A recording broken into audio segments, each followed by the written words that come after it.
The Venice Beautification Project shows us the importance of trees for everybody's health. Not only do they provide oxygen and transform carbon, but also they filter the storm runoff coming from the industrial park, going into the bay, creating coastal resilience. And of course, I'm talking about the urban forest that has been created along the canal in Venice, Florida.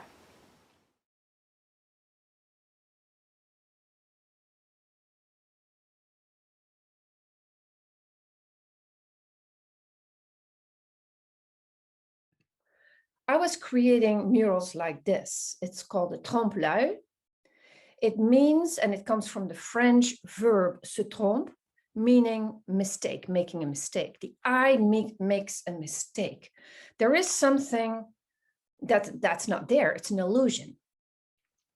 And to create open space, to create a view, basically, you use landscape and depth to create this illusion. Now, this was really a dirt pit. Before I came, the walls were mildewed, there were garbage cans, there was dirt on the floor. It was really bad. And this is what you can do with paint. And remember this, because the Venice Beautification Project is also about murals, and I would like to combine the two. I came to the MANASOTA Beach Club in 1999, as I said, to study nature, because of those murals, it has to be very, very realistically painted. Otherwise, the eye would not believe it. Then it would immediately see, oh, that's a painting. But by studying nature and being in nature, being at the MANASOTA Beach Club, I completely fell in love with nature. And I realized how important it is to lift all our spirits. It's not only me, but all our spirits. If the sun hits a leaf or a tree in a certain way, then that makes me happy. That lifts my spirit. And that's the art of landscape painting. The art of landscape painting is actually to convey the majesty of the ever-changing earth upon a never-changing piece of paper or canvas. And it brings order, like the order of architecture, into a painting. And the negative space is like the silence between the notes of music, and all that you can see in a landscape painting. And if I can explain this a little bit better later, I definitely will. I studied nature and I brought it back to Miami to work on my murals. And that's how I fell in love with it. Every summer, I would come here with a stack of books and magazines and study how to mix colors, how to create depth, how to do all this, because I didn't know. During my studies of all these methods and ways of doing things, I also found two very important painters that came here before me, 100 years before me. And I guess you know who this is. This is Winslow Homer. Winslow Homer loved Florida. Winslow Homer is a famous American painter who was born in Boston in 1836 and died in 1904. He was very meticulous and strong. It looks like there's a lot of simplicity with the picture, with the people around it, but all it is about human struggle against the forces of the unrelentless universe. Winslow Homer traveled to many places, but if I show this, everybody knows whom I'm talking about. And most of his paintings are about the human struggle against the natural forces. like this painting really conveys. When he was working in his studio, the paintings became, and that was 1880, became darker and darker, and he really wanted to capture this struggle. His earlier paintings were a little bit lighter and brighter, but he let go, and he actually became a complete hermit. He did not show himself anymore. Before that, he came a lot to Florida, and here's this one where you can see the bright colors, the love for the environment that Winslow Homer had, and he loved to hang out here. This is a watercolor from which I can tell what I was talking about earlier. This shows the architecture, the order of the architecture of the trees, how nature already has that in place. There's a rhythm in it. And the space between the trees is what I was referring to as the silence between the notes of music. The canopy you can see as a roof. That's what I mean with architecture. And Homer was a master at this. Another painter that I really admired a lot for many reasons is Martin Johnson Head. He is known for his marshlands, his paintings of marshlands. He was born in Pennsylvania in 1819, so it was almost a contemporary of Homer, a little bit younger.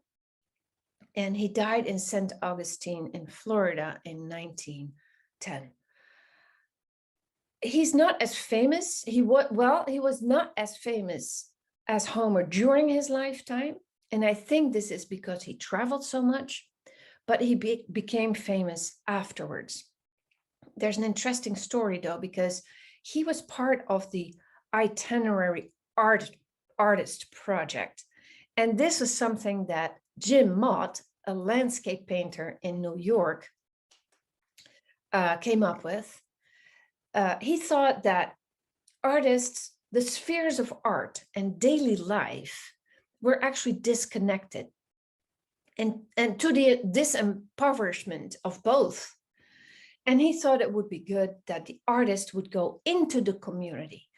And he had a whole list of hosts throughout the United States where artists could travel to by car and then stay 2 to 5 days at one spot, paint there, bring their artistic practice to the place, and then leave 1 or 2 paintings behind as a form of payment.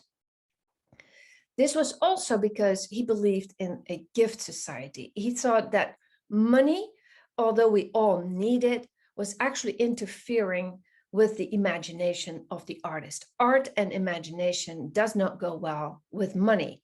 That was his conviction. So the gift society was also to give the artists a way to travel without having to pay for lodging. They still have to pay for travel. It still probably was pretty expensive, but this was what he came up with. And Martin Johnson Head loved this. He traveled the whole United States, and many of his paintings showed up later in garage sales because the host did not know that he was such an important painter. And the people who did recognize it could get thousands of dollars for seemingly unimportant work. He's known for his tropical paintings and depiction of exotic birds and flowers. Not only did he travel a lot in the United States, he also traveled to Brazil, Colombia, Panama, Nicaragua, and Jamaica. And he had this atmospheric, dreamlike, romantic idea of the tropics. Like all paintings of recent history, they convey an intimate connection, linking humankind, history, and nature together. And that is what painters of today also do. it is important that those three are in balance. And now we're going to the day of today, where Bill Farnsworth is painting at the MANASOTA Beach Club or the MANASOTA Key, and also is linking humankind, history, and nature together. And there's a feeling of intimacy. When you look through the eye of a painter, you are in an observant mode.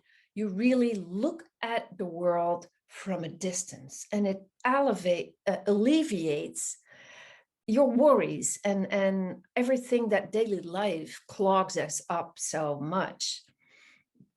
This gives happiness. And if you have never tried to draw, drawing is one of the best ways to connect to nature. It's a simple tool. You only need a pencil and a piece of paper. And now you're going to learn about the architecture of a landscape and the rhythm between the trees.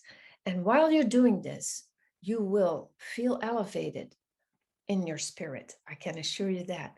If you've never drawn before and you would like to try it, please, please get a hold of me. I have great tools to help you to get into it and connect or reconnect to nature. This is a drawing also at the MANASOTA Beach Club. Actually, it's a composition of 5 different scenes. And this was at the base of a really big painting that people wanted to have so they could take a piece of the MANASOTA Beach Club with them. The urban forest, as I said before, is a part of the Venice beautification project, and murals are a part of it as well. And I would love to see them both linked, because instead of breaking buildings down that are in the way, that are ugly or are in the way, or we like to see more landscape, that is what you could create with paint. And on a critical note, I have to say that instead of bulldozing huge amounts of trees, I really would urge anybody who is empowered to do this to not recreate the forest later, because to recreate the forest takes a long, long time. I'm not against buildings. I love buildings, but why not integrate both from the start? Trees take a long time to grow. You cannot build those in a day. And to integrate them both, for me, that is what the health of a beautification of a city or a village or whatnot means. Here, I want to show you this picture. The tree that you see casting a shadow makes this whole corner actually very alive. It comes alive by the changing sun. This is also part in Venice, and this is what I mean. Beauty is there, it's integrated, and it's alive. Now I'm going to give the microphone to Greg Vine, who's going to tell you all the details about the urban forest and where it is. Greg, take it away. Jacobina, I want to thank you very much for the opportunity to join your very prestigious speaking group here with the MANASOTA Beach Club Speaker Series. And you hit it on the head with the concept of art and nature working together and being the inspiration for a lot of us to do a lot of things, both for humankind and for nature. And I will tell you, if it wasn't for the artists in our community, the urban forest would not have grabbed the footing that it did and gotten the accolades that we are getting. But for several artists, but one in particular comes to the top, and that is Mr. Bill Farnsworth. I think you mentioned him in your presentation, and he did a wonderful rendering for us, or a wonderful scene of oak trees for us that was used to carry through the community the message of this is what we're building, this is what it's going to look like 50 to 100 years and 200 and 300 years from now. So it served a great purpose, and it still does. It's the mural on the side of our work trailer. It's the mural on the banners that we carry around town. So thank you to Bill Farnsworth and all the other artists, yourself included, that helped to sustain and grow, literally grow, the urban forest. We have a group of plein air artists that come to our forest twice a year now, and they're documenting as we go and painting scenes. And it's so interesting to watch how a dozen or more individuals will paint certainly more than a dozen different vignettes of the same scene. So everybody's eye and everybody's personality and everybody's emotion grab something different out of nature. So that makes me proud to be providing this wonderful resource for the community of Venice. And when I say I'm the chairman of the Urban Forest Committee. We are a committee of VABI, Venice Area Beautification, Inc. Venice Area Beautification, Inc. is a 501c3 corporation, which means you can donate money and talk to your CPA and accountant and take your tax deductions appropriately. And that organization was started back in 1989, and they've done a multitude of things across the way, of which I'm still a board member and a committee chairman. But if you just take a look at this, I'm not going to give you the bullet points because there's a couple of them that I want to talk about. But we realized a few years ago that it was out of date, and we had our graphics people update it. And I'm just now looking, and I'm seeing we're already at 2019. We're already 2 years out of date again, so we need to update it yet more, which you're going to see some video footage and so on in a moment. But what VABI is doing for the community, and what's led us to the urban forest, was VABI's claim to fame, if you will, is we created the Venetian Waterway Park. That's the trail along the Intercoastal Waterway, both on the island side and on the mainland side along the Intercoastal Waterway. And it's about 10 miles long, 5 miles on each side. And it's been a raging success. It took us many, many years to raise the funds and complete, about $5.1 million. And today it's hundreds of thousands of users annually on that trail. So we're pretty proud of that. But we also do a lot of other things. People come to Venice and they go downtown and what a beautiful town it is and how nice it is to live here and all the beautiful comments we get from people. But if you see the hanging baskets and you see the pottery with all the flowers and the foliage in them, and you see the little vignettes here and there around town of little gardens and lots of plantings, and that is the Bloom team led by Mr. Bob Vetter in our community. And it's self-evident. You see, it's just beautiful and it's gorgeous. And that's a committee of VABI, the Bloom team. The other is around town, you'll see a number of murals, not all murals, but the predominance of the murals around town are created and overseen by the Public Art Committee with VABI. We have an art committee that does a lot of work. They do statuary around town. You see the three muses, the lions, and different things around the community. That, ladies and gentlemen, is VABI, and that's a committee of VABI, Public Art. Another big one is you see the guys and gals running around town with screaming yellow shirts on with red blazes on them, and it says KVB, Keep Venice Beautiful. Again, that's VABI. They are VABI. They are what make VABI. And that's 40 people, plus more than 40 people. There's 40 people that show up on Thursdays to run around the community and identify areas that need Brazilian peppers removed, exotic plants removed, some general TLC, touching up and sprucing, mulching, etc., in cooperation with the Public Works Department of the City of Venice. So they are, again, that's VABI. So all of this is a nonprofit organization providing an above and beyond level of expectation of quality of life here in Venice. So I'm very proud of VABI and being. And then sometime if you'd like to come see us, please go to veniceurbanforest.com and you can learn all about it, or vabi.org and learn all about us. I'm going to stop this screen share because I want to move on to a video screen here in a moment and see if I can do this seamlessly. I've been having some technical issues with my fingers here. Bear with me while I'm setting this up. But we've been a busy group. VABI has been a busy group, and we're always looking for more volunteers, more community members and activities, etc. And would welcome any and all of you to come and help us to build the forest.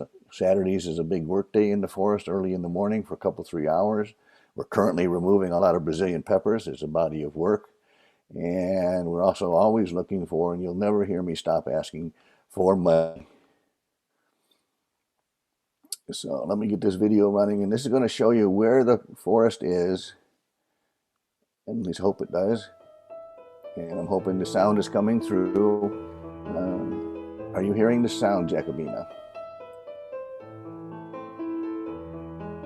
Yes, sound is on, right? Great.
Hello, everyone.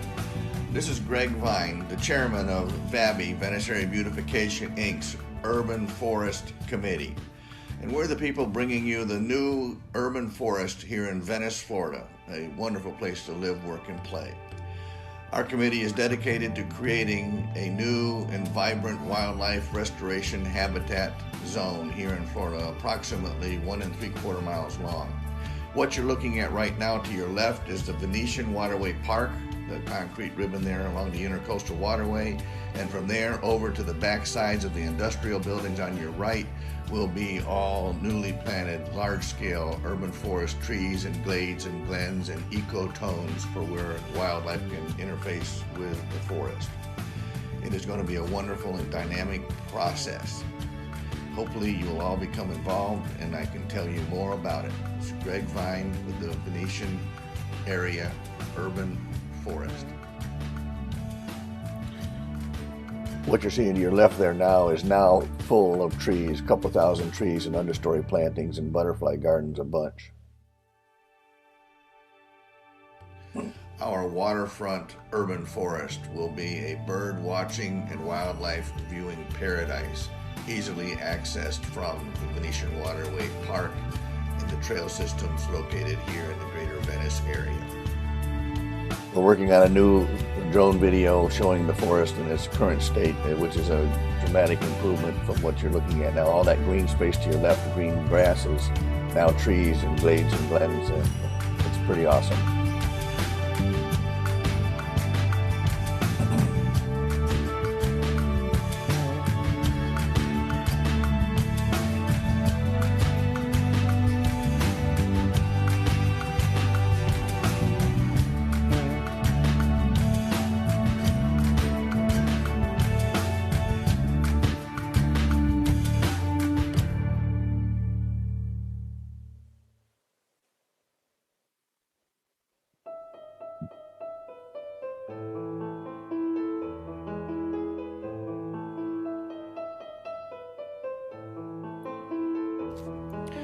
Just imagine our grandchildren walking their grandchildren in the forests that we're planting today.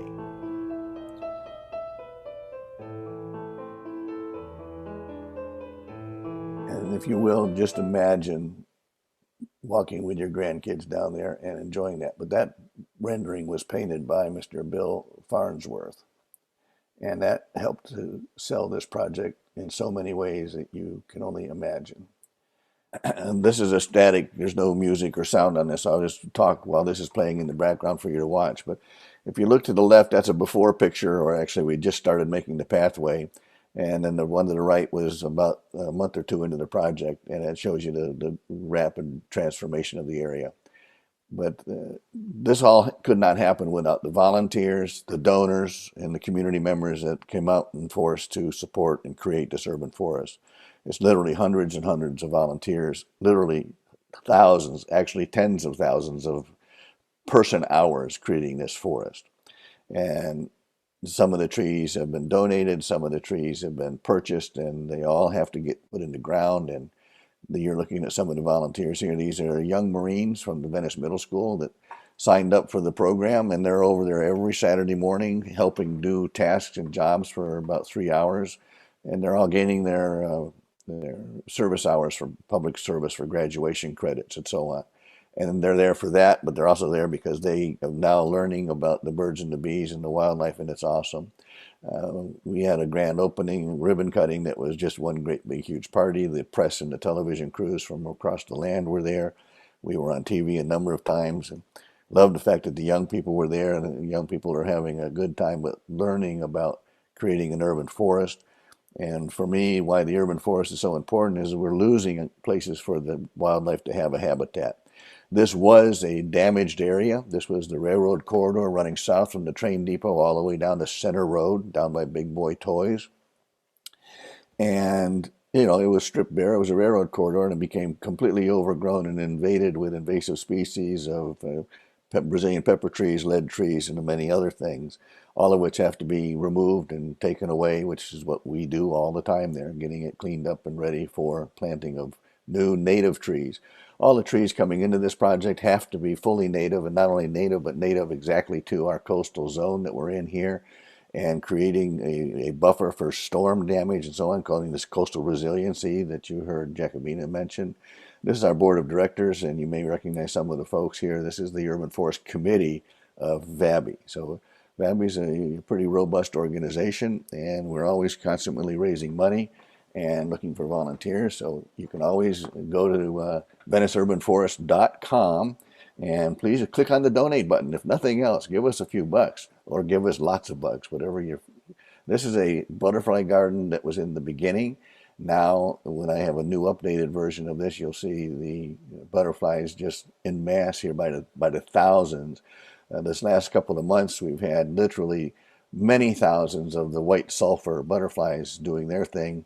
They have moved in, and Gulf fritillary here on your left are moving in, and the birds and the bees are moving in. The Audubon Society did a baseline count back when we started this whole project, and they had about 12 species of birds that they could count in that barren land.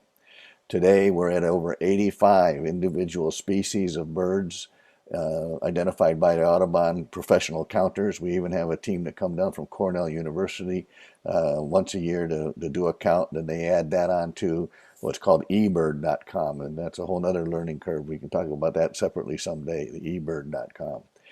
And so the birds are moving in, the wildlife is moving in. We've had wild turkeys there last year, and they were there specifically because they liked the certain kind of berries that were on some plants that we had planted, and that's what attracted them there.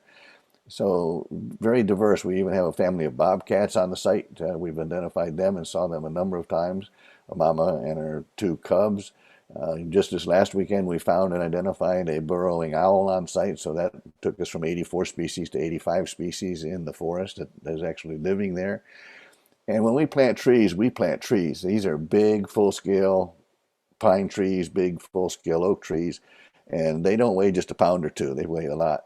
This gentleman is Phil Ellis, and he's giving away one of the tools that he found along the railroad corridor. He's our project supervisor and manager, 100% volunteer dude, and wouldn't happen without people like Phil Ellis and others. It takes a lot of work to get this done, a lot of people, a lot of commitment, a lot of funds, and I would just ask you to please, please look at that barren spot you're looking at now, and now picture that full of literally, 30-foot tall, 10-inch caliper and bigger oak trees, pine trees, and other native trees and species. It's awesome. It's very gratifying to be a part of this, and I'm glad to be the leader of it, but it's the community that's doing this. Good things take time, and we've been at all of this VABI stuff for a little over 32 years running now. So that's a pretty good testament to an organization worthy of coming along and helping us out if you have the mind to. So